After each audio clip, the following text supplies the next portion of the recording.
Michelle, I want to start in North Carolina. Republicans hold a supermajority in the state legislature.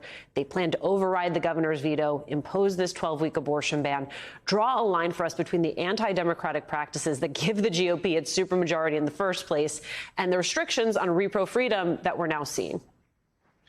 It's good to be with you again, Alicia. And it really is a sad time for democracy, because what we see across the United States is that in GOP-controlled state legislatures, there are efforts to block individuals being able to put forward referenda. In Ohio, we see that intensifying, and in the state of North Carolina and other states too, we see anti-democratic principles that are taking place not only with regard to abortion bans, but to the very nature of voting itself, where there is voter suppression that is taking place. We need to pay attention to the fact that there are polls that have been closed. We're not just talking about dozens, but literally thousands of polling places have been closed throughout the American South, where there are abortion bans that have been put forward.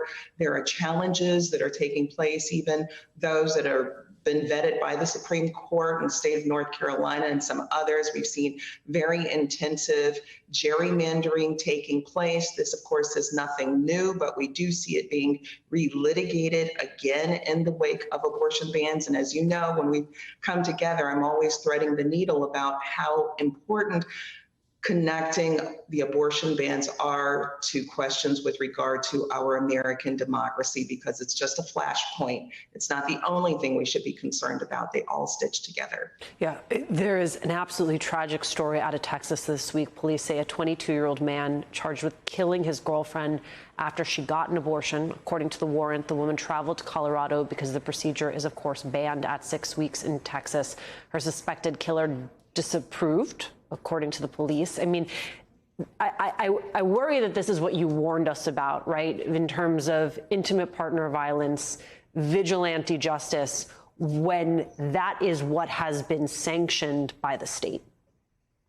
That's right. We saw that starting with Texas's SB 8. So even before the Supreme Court ruled in the Dobbs decision, now we're approaching a year in that, Texas had allowed a vigilantism, something that pulls straight from the playbooks of the fugitive slave laws, where individuals could track down people who aid and abet others who terminate pregnancies. This, of course, creating an atmosphere of fear and threat, of safety, of First Amendment, of being able to associate, able to communicate. And in this tragic case that you've raised, we have a 22-year-old young man who has murdered his girlfriend, who was 26 years old, after she traveled to Colorado and terminated her pregnancy.